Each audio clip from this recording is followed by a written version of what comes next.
Hello ನಮಸ್ತೆ. ನಾನು ನಿಮ್ಮ ಗೀತಾ ಸಂತೋಷ್. ಸಿರಿ ಸಂಭ್ರಮ ಚಾನಲ್ಗೆ ನಿಮ್ಮೆಲ್ಲರಿಗೂ ಸ್ವಾಗತ.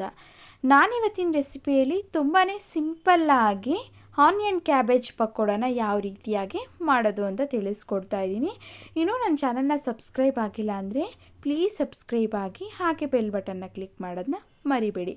ಬನ್ನಿ ಹಾಗಾದರೆ ಇವಾಗ ಒಂದು ಮಿಕ್ಸಿಂಗ್ ಬೌಲ್ಗೆ ನಾನಿಲ್ಲಿ 2 ಗಡ್ಡೆ ಆಗುವಷ್ಟು ಈರುಳ್ಳಿನ ಈ ರೀತಿಯಾಗಿ ಸಣ್ಣದಾಗಿ ಉದ್ದುದ್ದಾಗಿ ಕಟ್ ಮಾಡಿ 1 ಕಪ್ ಆಗುವಷ್ಟು ಈರುಳ್ಳಿನ ಸೇರಿಸ್ಕೊತಾ ಇದ್ದೀನಿ. ಹಾಗೆ ನೆಕ್ಸ್ಟ್ ಖಾರಕ್ಕೆ ನಾನಿಲ್ಲಿ 2 ಹಸಿಮೆಣಸಿನ್ಕಾಯಿನ ಸೇರಿಸ್ಕೊತಾ ಇದ್ದೀನಿ. ನಿಮಗೆ ಎಷ್ಟು ಬೇಕೋ ಖಾರ ಅಷ್ಟನ್ನ ಆ್ಯಡ್ ಮಾಡ್ಕೊಳ್ಳಿ. ಹಾಗೆ ನೆಕ್ಸ್ಟ್ ನಾನಿಲ್ಲಿ 1 ಕಪ್ ಆಗುವಷ್ಟು ಕ್ಯಾಬೇಜ್ನ ಸೇರಿಸ್ಕೊತಾ ಇದ್ದೀನಿ. ಕ್ಯಾಬೇಜ್ ಅಂದರೆ ಎಲೆಕೋಸು. ಅದನ್ನು ಈ ರೀತಿಯಾಗಿ ಉದ್ದುದ್ದಾಗಿ ಸಣ್ಣದಾಗಿ ಕಟ್ ಮಾಡಿಕೊಂಡು, ನಾವು ಈರುಳ್ಳಿನ ಯಾವ ರೀತಿಯಾಗಿ ಕಟ್ ಮಾಡಿ ಇಟ್ಕೊಂಡಿರ್ತೀವೋ ಅದೇ ರೀತಿಯಾಗಿ ಕ್ಯಾಬೇಜ್ನ ಸಹ ಕಟ್ ಮಾಡಿ ಸೇರಿಸ್ಕೊಂಡು, ಸ್ವಲ್ಪ ಕೊತ್ತಂಬರಿ ಸೊಪ್ಪು ಹಾಗೆ ರುಚಿಗೆ ತಕ್ಕಷ್ಟು ಉಪ್ಪು ಇಷ್ಟನ್ನು ಸಹ ಹಾಕಿ ಚೆನ್ನಾಗಿ ಮಿಕ್ಸ್ ಮಾಡ್ಕೊಳ್ಳೋಣ. ಈರುಳ್ಳಿ ಹಾಗೆ ಎಲೆಕೋಸು ಹಾಗೆ ಕೊತ್ತಂಬರಿ ಸೊಪ್ಪು, ಹಸಿಮೆಣಸಿನ್ಕಾಯಿ, ಉಪ್ಪು ಇಷ್ಟನ್ನು ಸಹ ಹಾಕಿ ನಾವು ಚೆನ್ನಾಗಿ ಕೈಯಲ್ಲೇ ಮಿಕ್ಸ್ ಮಾಡ್ಕೊಳ್ಳೋಣ. ನೆಕ್ಸ್ಟು ನಾನಿವಾಗ 1 ಕಪ್ ಆಗುವಷ್ಟು ಕಡಲೆ ಹಿಟ್ಟನ್ನು ಸೇರಿಸ್ಕೊತಾ ಇದ್ದೀನಿ.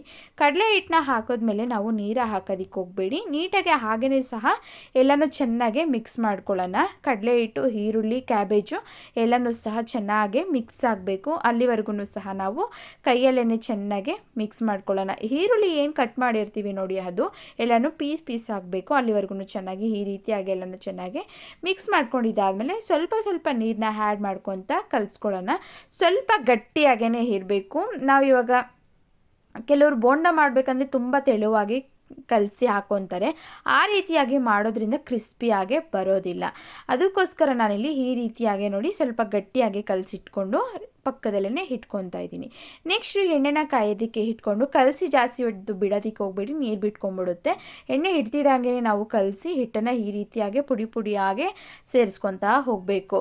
ನಾವು ಬೋಂಡನ್ನು ಯಾವ ರೀತಿಯಾಗಿ ಹಾಕ್ತೀವಿ ನೋಡಿ ಆ ರೀತಿಯಾಗಿ ಹಾಕಬೇಡಿ. ಕೈಯಲ್ಲೇ ಸ್ವಲ್ಪ ಎತ್ಕೊಂಡು ಉದ್ದುದ್ರಾಗಿ ಆಗೋ ಥರ ಹಾಕ್ಕೊಳ್ಳಿ. ಸ್ವಲ್ಪ ಹೈ ಫ್ಲೇಮಲ್ಲೇ ಇಟ್ಕೊಂಡು ಫಸ್ಟು ಹಾಕ್ಕೊಳ್ಳಿ. ಆಮೇಲೆ ನೆಕ್ಸ್ಟು ಸ್ವಲ್ಪ ಬೇಯಬೇಕಲ್ವಾ, ಅದಕ್ಕೋಸ್ಕರ ಸ್ವಲ್ಪ ಮೀಡಿಯಮ್ ಫ್ಲೇಮಲ್ಲಿ ಇಟ್ಕೊಂಡು ನಿಧಾನವಾಗಿ ಮೇಲೆ ಕೆಳಗಡೆ ಮಾಡಿಕೊಂಡು ನಿಧಾನವಾಗಿ ಬೇಯಿಸ್ಕೊಳ್ಳಿ. ಚೆನ್ನಾಗಿ ಕ್ರಿಸ್ಪಿಯಾಗಿ ಬರಬೇಕು, ಅದು ಗೋಲ್ಡನ್ ಬ್ರೌನ್ ಬರಬೇಕು. ಅಲ್ಲಿವರೆಗೂ ನಾವು ಚೆನ್ನಾಗಿ ಬೇಯಿಸ್ಕೊಳ್ಳೋಣ. ಕ್ಯಾಬೇಜ್ ಇರೋದ್ರಿಂದ ಘಮ ಚೆನ್ನಾಗಿ ಬರ್ತಾ ಇದೆ. ಈ ರೀತಿಯಾಗಿ ಕ್ರಿಸ್ಪಿಯಾಗೇ ಬರುತ್ತೆ ಕ್ಯಾಬೇಜ್ ಹಾಕಿರೋದ್ರಿಂದ ಅಂತಲೇ ಹೇಳ್ಬೋದು. ಡಿಫ್ರೆಂಟ್ ಟೇಸ್ಟ್ ಅಂತಲೇ ಹೇಳ್ಬೋದು ಆನಿಯನ್ ಕ್ಯಾಬೇಜ್ ಪಕೋಡ. ಬೇಕಂದರೆ ಸ್ವಲ್ಪ ಕ್ಯಾಬೇಜ್ನ ಸ್ವಲ್ಪ ಜಾಸ್ತಿನೇ ಹಾಕ್ಕೊಳ್ಳಿ, ಈರುಳ್ಳಿನ ಸ್ವಲ್ಪ ಕಮ್ಮಿ ಮಾಡ್ಕೋಬೋದು. ನಾನಿಲ್ಲಿ 1 ಕಪ್ ಆಗುವಷ್ಟು ಈರುಳ್ಳಿ ಹಾಗೆ ಅದೇ ಪ್ರಮಾಣದಲ್ಲಿ ಕ್ಯಾಬೇಜ್ನು ಸಹ ಸೇರಿಸ್ಕೊಂಡಿದ್ದೀನಿ. ಈ ರೀತಿಯಾಗಿ ನಾನು ಗೋಲ್ಡನ್ ಬ್ರೌನ್ ಬರೋವರೆಗೂ ಮಾಡಿ ಎತ್ತಿಟ್ಕೊತಾ ಇದ್ದೀನಿ. ನೆಕ್ಸ್ಟು ಸೇಮ್ ನಾವಿವಾಗ ಏನು ಉಳಿದಿತ್ತೋ ಈರುಳ್ಳಿನ ಅದೇ ರೀತಿಯಾಗಿ ಸಹ ನಾನಿವಾಗ ಎಣ್ಣೆಗೆ ಸೇರಿಸ್ಕೊತಾ ಇದ್ದೀನಿ. ನೋಡಿ, ಅದೇ ರೀತಿಯಾಗಿ ಹಾಕಿದ ತಕ್ಷಣ ಕೈ ಹಾಕೋದಕ್ಕೆ ಹೋಗಬೇಡಿ. ನಿಧಾನವಾಗಿ ಒಂದು 2 ನಿಮಿಷಗಳ ಕಾಲ ಬಿಟ್ಬಿಟ್ಟು ನಿಧಾನವಾಗಿ ಮೇಲೆ ಕೆಳಗಡೆ ಮಾಡಿಕೊಂಡು ಚೆನ್ನಾಗಿ ಬೇಯಿಸ್ಕೊಳ್ಳಿ. ಕ್ರಿಸ್ಪಿಯಾಗಿ ಬರಬೇಕು. ಸ್ವಲ್ಪ ಲೋ ಫ್ಲೇಮಲ್ಲಿ ಇಟ್ಕೊಳ್ಳಿ.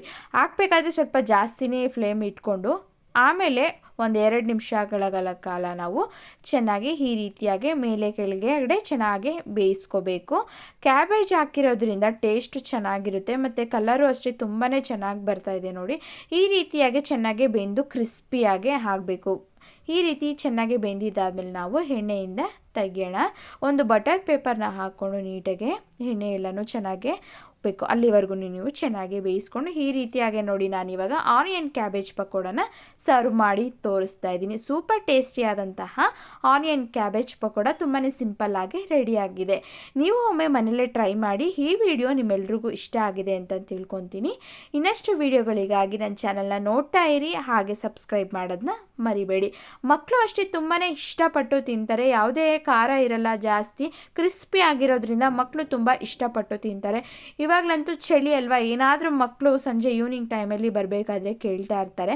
ಅದಕ್ಕೋಸ್ಕರ ತುಂಬಾ ಸಿಂಪಲ್ಲಾಗಿ ಒಂದು 5 ನಿಮಿಷಗಳ ಕಾಲ ಆದರೆ ಸಾಕು, ನಾವು ಬೇಗನೆ ರೆಡಿ ಮಾಡ್ಕೊಬೋದು. ಈ ರೀತಿಯಾಗಿ ನೀವು ಒಮ್ಮೆ ಮನೇಲೇ ಟ್ರೈ ಮಾಡಿ.